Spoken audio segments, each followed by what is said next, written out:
Why we use operating system? Because everyone who has a system, your local system, they are working on some platform. That operating system can be your Android. Because of that, your applications work. Your applications like your various app like Zoom, WhatsApp, like how we are interacting today, it's via Zoom app. It is an application, it is working on your operating system.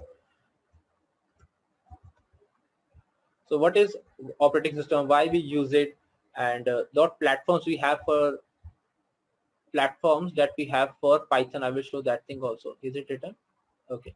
Actually, this is the couple of questions what Institute has shared with me. So I will try to give you as much knowledge as possible.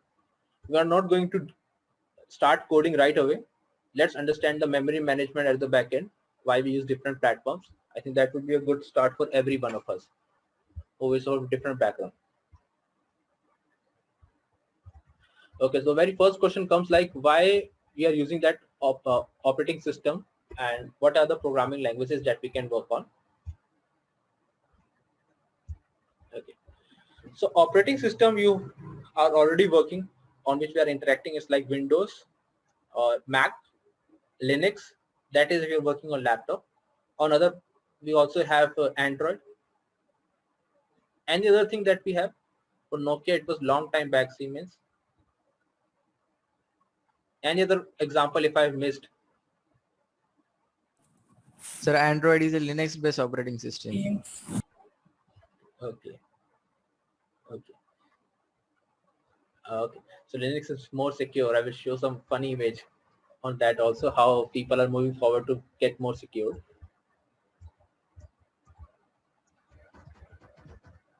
Operating system, OS. The examples we have like Windows, your Mac, Linux, you have your Android. These are the operating system. We need this we need this operating system to make our apps run on some platform.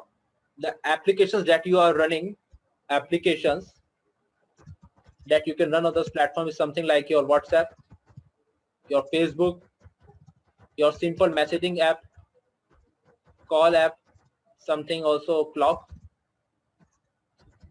timetable or time management, something. Sorry, to-do list, and so on. Even video conferencing, how we are connecting Zoom is one of the application. So all this application needs some platform. They can be coded in some other programming language. It can be Python, Java. That is the other perspective. But these are the applications, and we need some operating system for them to work on. Don't run it. And for all these applications, they need some. Now, where operating system comes in play, because all these application will take some space, and that is referred to as your hard disk.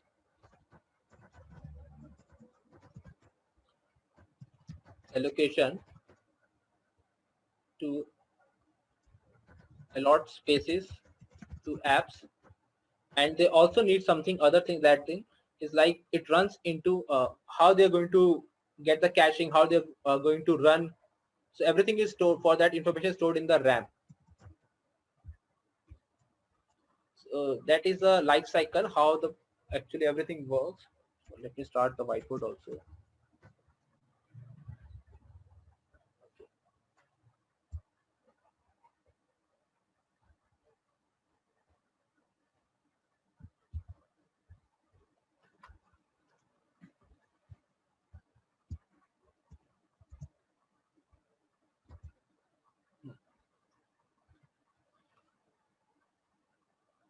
So every application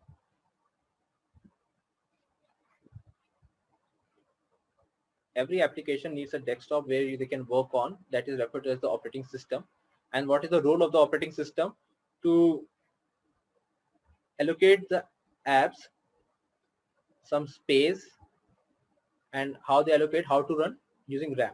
So what happens, various applications you have. For example, you are listening to music. So some music application you have. Now suddenly, after along with music, you have also opened the notepad to work on. So I'm working on the laptop system, and now I would like to work on something on internet. So I need the browser. So these things I'm switching up. So what happens while I'm switching up, they are not closed at the backend. They are actually saved and some space is allocated in RAM to them.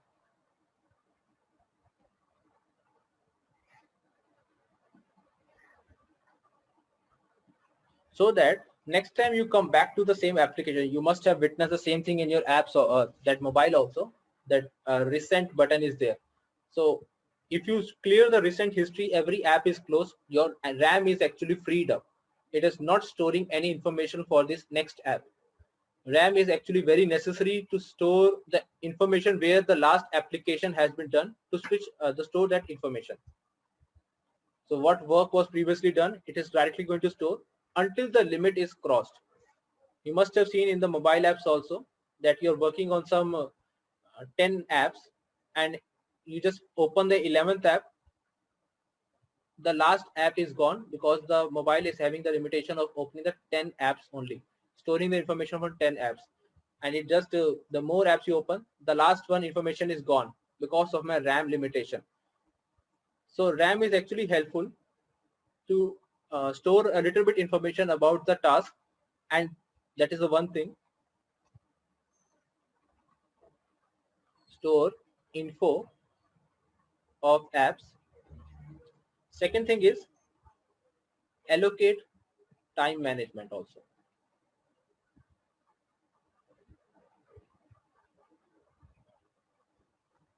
Allocate time management also, because when you're running some applications, like you are switched on your system, the moment you are switched on the system, everything goes into queue.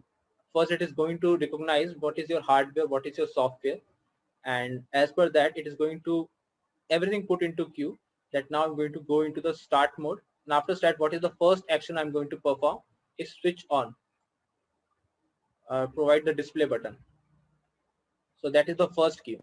And after everything is displayed, a blank screen comes on your screen, widgets comes up on the bottom. If I'm talking about the Windows, on the Windows bottom or in the Apple bottom, all the widgets comes up.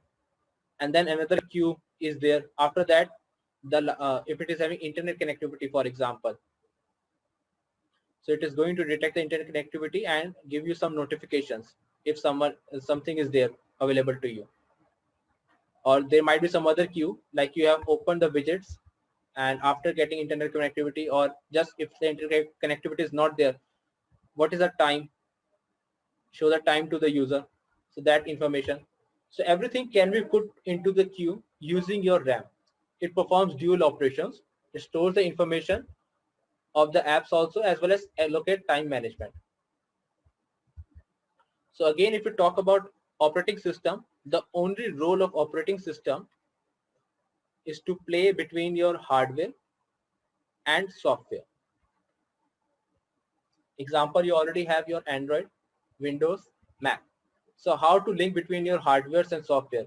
If you're running the software, do you have that much that hardware configuration to run on? So operating system checks out. So you are already using Windows, I guess 2010 is the latest one. We don't have upgraded on that. Am I right?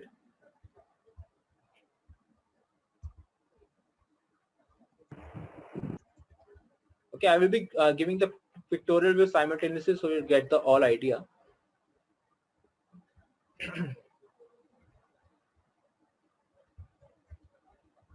So this is why we have the operating system and the programming languages.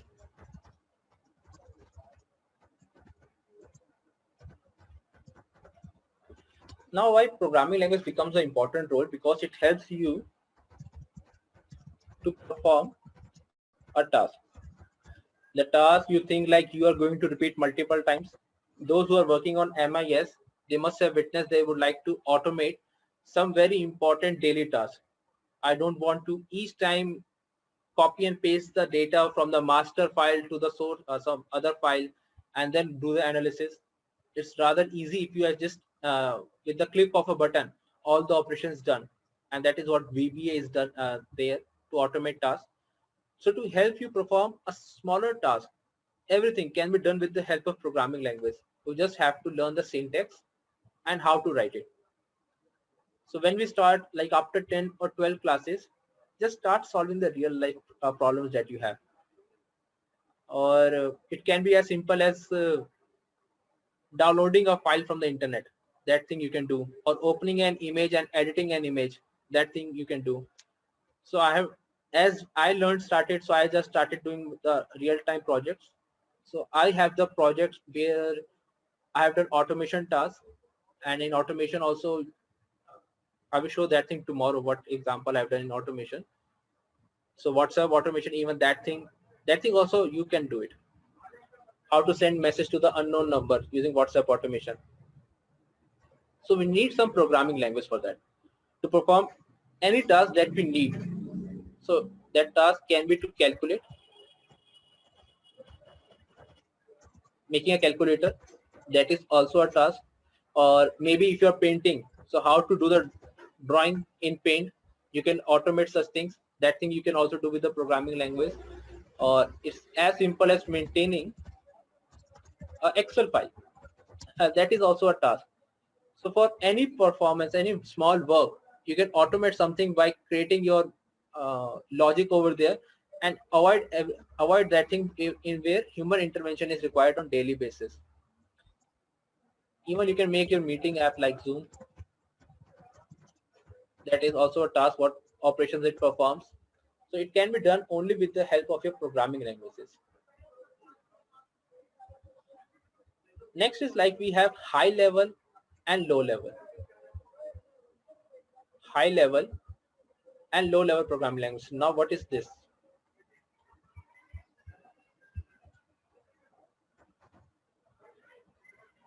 Low level means this thing like you might not be working on. It's like machine code or like machine language, and every machine learns works only on this thing, 0 and 1. Okay, it can be assembly language.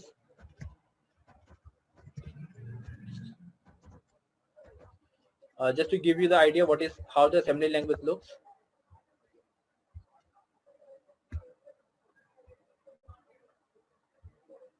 So in assembly language, we actually pass the byte code. Here it is, a small example. It's I think blurred. This one.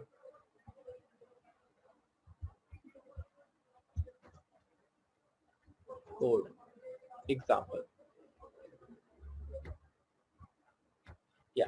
So this is like an assembly language where you are passing the instruction to perform each and every task.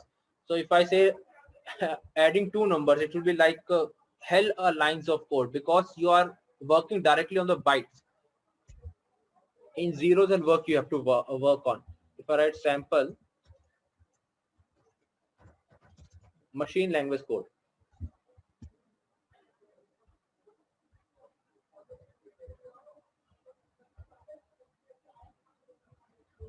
okay, I think this can give you a good example. So machine language at the bottom, what you're going to perform. So these are called as low level languages. You are actually working on the bytes. So what is bytes? Bytes is defined as a collection of 8 bits. What is a bit?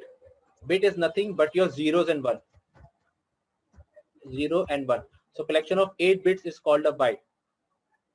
Machine language works directly on the bytes. It is easier for machine to understand. Those who are from electrical and electronic background will be able to link it up. I'm not saying you have to learn all the skills. Just for introduction, we have to complete such skills. So 0 means no voltage or no signal. But 5 means, oh sorry, 1 means 5-volt voltage. Am I correct? That is the thing what we send in electrical circuits.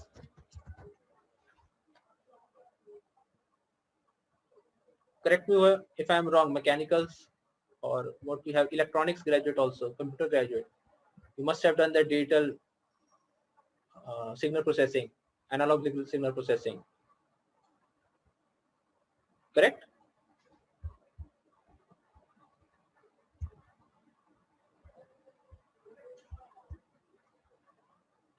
Is it become too much difficult? Shall I get a step back?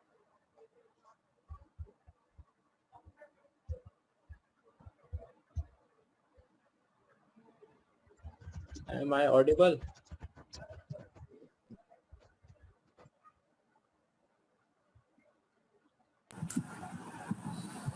Yes, you're audible. Yes. Please respond me. Okay. So Pratik, you will study these things later on. It's not your domain as of now.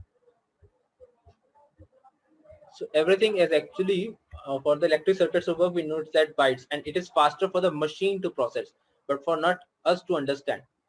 Already we have a good level of statisticians and engineers who have actually worked on something as Python and Java to convert your high level language to directly to the low level language. You don't have to worry about these things. In engineering, we learned that low level also. In low level also, specifically in assembly language. And high level is your like every language which, that you have sorry. which can be understood by user. Yes, that is the basic thing. So I can write in square brackets here. Machine can understand. Machine finds easier, but high level language user can understand.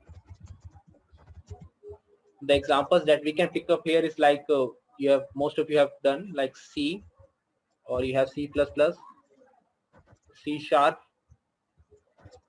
your Java, Python. These are all your high level languages, and you don't have to work anything. It's quite human understandable.